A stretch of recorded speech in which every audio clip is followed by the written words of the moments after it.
In the last video, we reviewed the aviation transportation security systems as of 2001. We also reviewed what happened on September 11 of 2001.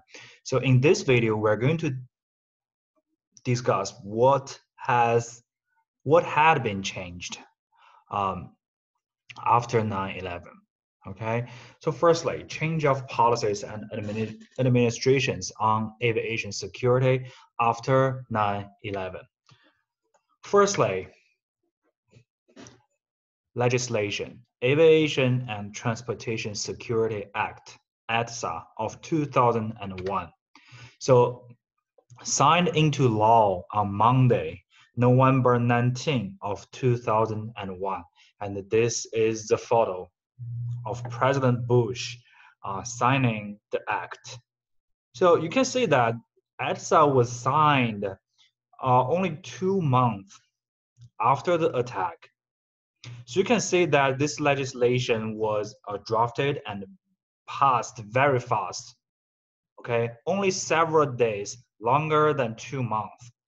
Okay, 2 months plus several days after the attack.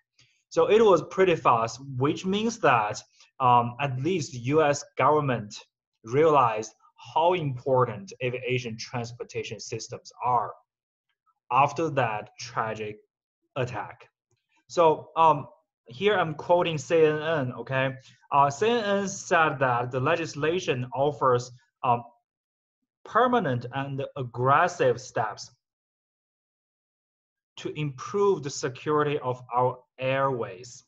And President Bush signed into law Monday the long-awaited aviation security bill. So finally, that bill was called ATSA, Aviation and Transportation Security Act. Okay, let's say what had been implemented by this law, by this act. Okay, so firstly, establishing TSA, Transportation Security Administration, which was within the DOT, Department of Transportation. It means that when TSA was first established by ATSA in 2001, it belonged to DOT, Department of Transportation. But after that, after Department of Homeland Security was created, TSA was moved from DOT to DHS. So now TSA is not a part of DOT. It is a part of DHS, okay? And taking over responsibility for transportation security. So there was no government agency responsible for transportation security before 9/11. Okay, FAA, private companies, including security companies, airlines, and also airports, they were together responsible for transportation security, which means that there were no unified national level standards, policies, and guidelines for transportation security. Now there is something called TSA, reporting to DHS, directly reporting to DHS, and TSA is responsible for transportation security. And be careful here, TSA is not only responsible for aviation security systems. Okay, it is responsible for all transportation modes. Okay, and responsibility of checkpoint and checked bag screening was moved from airlines to TSA. So it means that the government, the US government, created TSA to just get back all responsibilities related to transportation security. Okay, so now government had stepped in, okay, has stepped in to deal with transportation security through TSA. And through, because it is a part of DHS, right? So you can say that through DHS. So mandating all airports to screen all baggage, not randomly pick some to screen, and cargo on passenger aircraft using EDS, explosive detection systems. I will give you more examples later this semester, okay? Manual searches, right?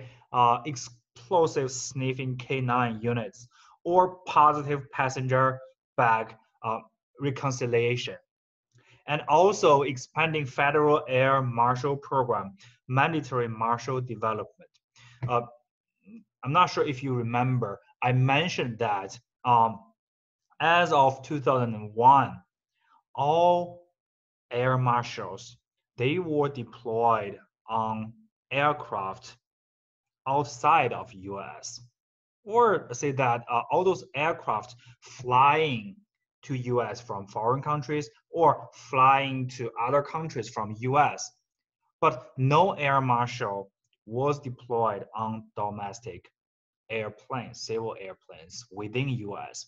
But now there is mandatory marshal deployment on domestic US airplanes. Okay, and also strengthening cockpit doors. Okay, make them more difficult to break in. Okay, and authorizing passenger aircraft pilots to carry a firearm into the cockpit, of course, subject to the approval of TSA and the airline. And also authorizing a passenger fee of $2.5 to help pay for the expanded aviation security system.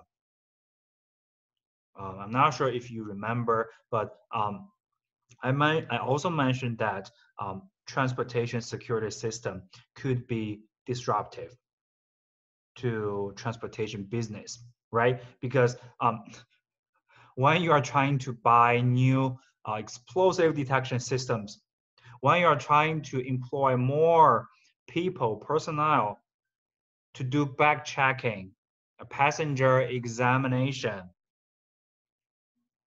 you have to pay more, right? And that will just rise the cost of your business, right? Here is an example. Each passenger has to pay not a lot for each ticket for each passenger, but consider the scale of the business of transportation systems. It's a lot of money. It's a lot of money. Okay, and besides ETSA, there was also a commission. It's called National Commission on Terrorist Attacks upon the United States. It is also known as 911 or 9/11 Commission. It was established to address the attack, 9/11 attack, and also it was also trying to invest the whole attack, and also gave recommendations to the public, to transportation industry, to improve the security. Okay, and the 10 members equally divided between Democrat and Republican appointees. So 9/11 Commission had 10 members. Okay, half Democrats, half Republicans. Make a full and complete accounting of the circumstances surrounding the 9/11 attacks and the extent of the United States preparedness for an immediate response to the attacks, and investigate and report to the President and Congress on its findings, conclusions, and recommendations for corrective measures that can be taken to prevent acts of terrorism. So this whole paragraph is addressing the task of 9/11 Commission. Okay, and when this commission was dismissed in 2004, another act was drafted and passed. It's called Intelligence Reform and Terrorism Prevention Act of 2004. It was legislated to address the recommendations of 9/11 Commission. Okay, so this commission provided recommendations on transportation security, and this act was created to address these recommendations. Okay, and in 2002, there was another act legislation in response to 9/11, to 9/11 attack, right? So it's called Homeland Security Act. It created United States Department of Homeland Security, DHS. So it's a new department, and the new cabinet level position of Secretary of Homeland Security. Right. So here is another example of the stepping in of the government to create a cabinet level department to address, in general, Homeland Security, but transportation security is an important part of Homeland Security. Okay, and United States Department of Homeland Security assumed a larger number of services, offices, and organizations used to be conducted in other departments, and including in TSA. So when when DHS was created, TSA was immediately moved from DOT to DHS, and later we would say how hard, how complex this process was the process of creating DHS, because a lot of services, offices, and personnel, they were picked out from other departments, and together they formed the new DHS. Okay, and also Homeland Security, DHS, they created Homeland Security advisory system to address different levels of possibilities of terrorist attacks. Okay, severe risk of terrorist attacks, high risk of terrorist attacks, so elevated, guarded, and low. Okay, so this is an example of a guideline at national level for transportation security. Okay. So how has our focus on transportation security changed since September 11 of 2001? This our focus is not exclusive to United States. Our means our humans focus, okay, around the world. So from decentralized to centralized, from local to national, US is the best example for that, right? TSA was established. Department of Homeland Security was established, right? So the central government in US, the central government, we don't have central government. We have federal government, right? Federal government was trying to get all responsibilities back. Of course, responsibilities related to transportation security back, and use their own power to address this issue. And from optional, partial to mandatory, comprehensive. For example, the examining of luggage, right? Screening of passengers used to be optional, could be optional or partial or randomly or random, but now no one can escape from that. Of course, there is something called TSA Pre, right? It is a system you can use to escape the very strict screening at airport checkpoints in US, but you have to just submit very detailed information of yourself, and a TSA will check your background to make sure that you are eligible, you're permitted to join TSA Pre. Okay, we'll talk about this program later. And also from reactive to proactive. But for this specific change, I will add a question mark. Okay, did people really change from crisis-driven to proactive? I doubt it. I still doubt it. Okay, for example, here, the shoe bomber attempt. So on December 22nd, okay, 2001, several months after the 9/11 attack, Richard Reed attempt to explode bomb embedded in his shoes. He is an Islamic radical, okay? So it was a terrorist attack.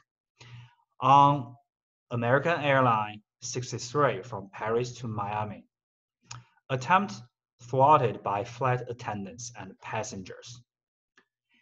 And what's the security reaction here? So it's still reactive. It's not proactive. Removal of shoes at passenger screening checkpoints in the US. So before this shoe bomber attempt, you did not to take off your shoes, and TSA did not check passengers' shoes. So you can say that it's still crisis driven. It's still reactive instead of a proactive. Why? Because sometimes those criminals, they are more creative than what? Than good people, right?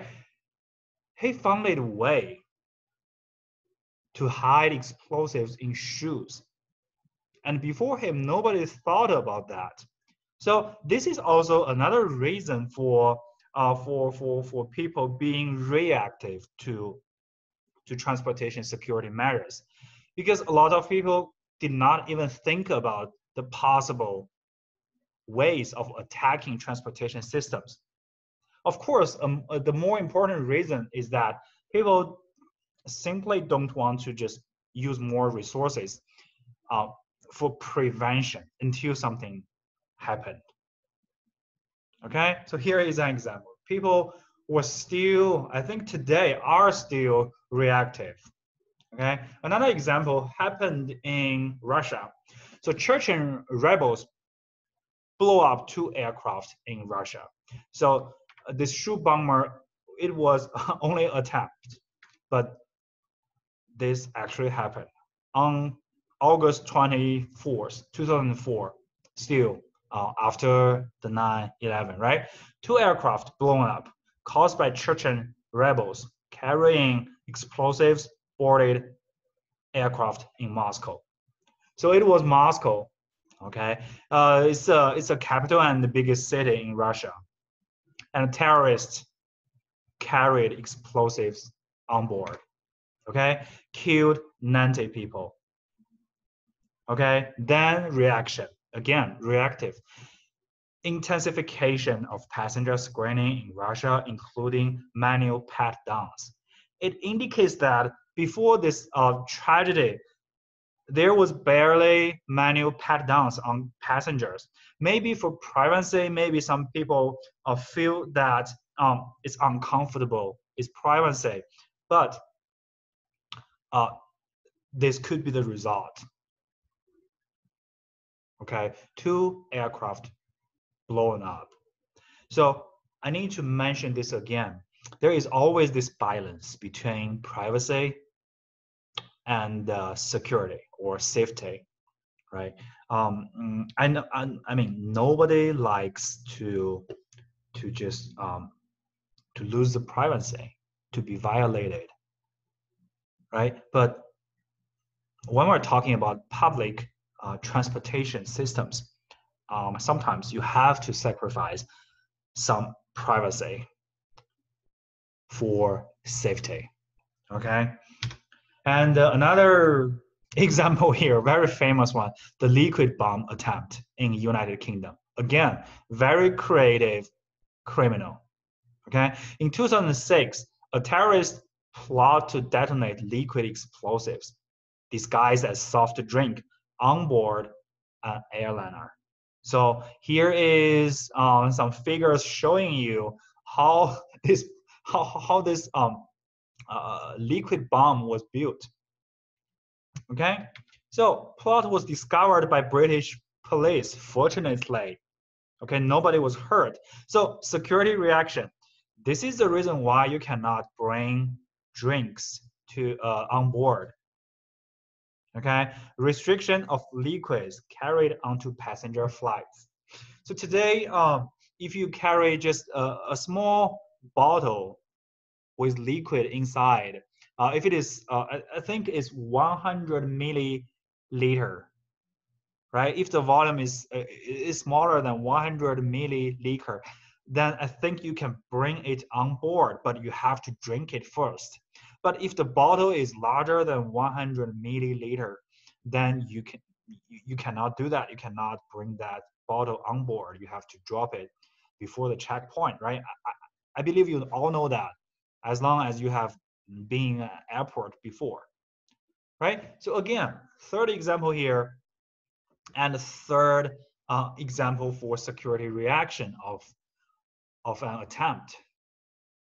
Okay, people are still being more reactive than proactive in terms of transportation security. And other post 9/11 transportation security attacks, all tragedies, 2004 in Spain, 2005 London, okay, 2006 Mumbai, India, right? 2016 Brussels airport and metro in Europe, and 2017 London Bridge, and 2018 St. Petersburg metro. St. Petersburg is in Russia, right? So you can see that terrorism is still there. So September 11 attacks, they were not the end of terrorism. Okay, it was actually, I don't want to say this, but it is the fact that it was the beginning of a new era of terrorism.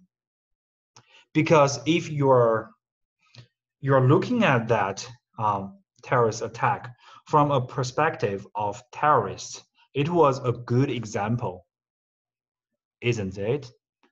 Right? You can even attack the most powerful country on this planet and bring so much attention and political impact. So if I were a leader of a terrorist organization, I would say they did it. Maybe we should learn, right? So that if you just assume this scenario, that's the logic. So I believe the fight between human and terrorism will be there maybe for another several hundred years or even longer, but it is not going to disappear shortly. Okay, and we have to just invest more and more resources into transportation security systems to protect people, right? So revolutionary changes to transportation security since September 11, 2001, not 2011. Centralizing national security policy. I mean, these changes, they are all they apply to all over the world, not only in US. Okay, and far greater restrictions and thoroughness of screenings and threats continuously changing requires proactive security planning. Okay, so you cannot say that, okay, we did something after September 11 and that is just good enough. We just relax and do whatever we did before. So it's not like that. Okay, this is a dynamic process, the fight between human and terrorism. So while current focus remains on explosive attacks from terrorist activities, attention is also needed for other security threats. For example, small coordinated attacks on modes, nodes, and links.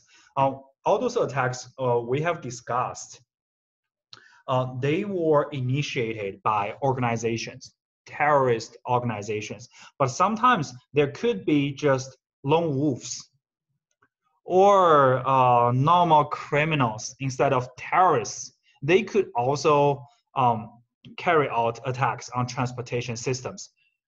Okay, so besides the organization crimes, we also need to focus on lone wolves and individual crimes.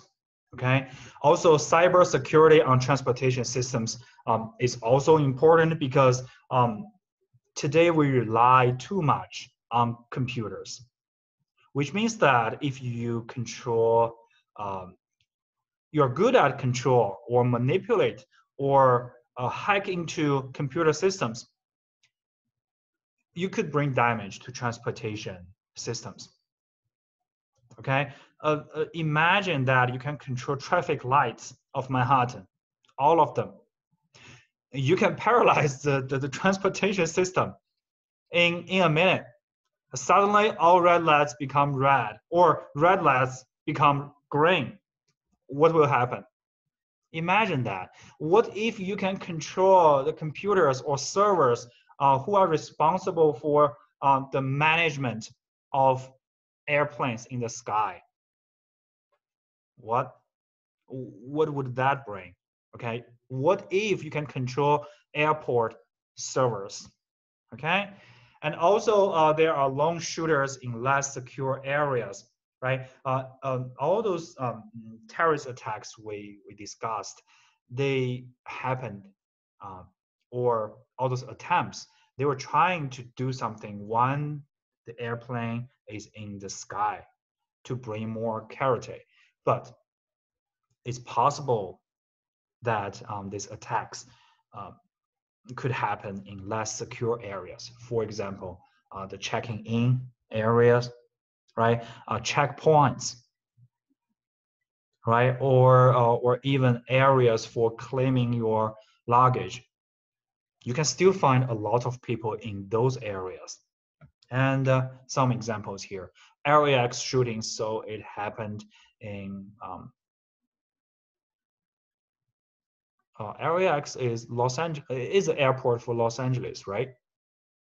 Okay, so July 4th, 2002, at a ticket counter, there was a terrorist attack. And November 1st, 2013, at TSA checkpoint, individual crime.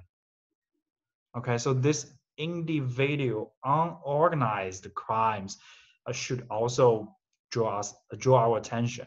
Okay, and another one for Fort Lauderdale in Florida, right? Shooting July 6, 2017.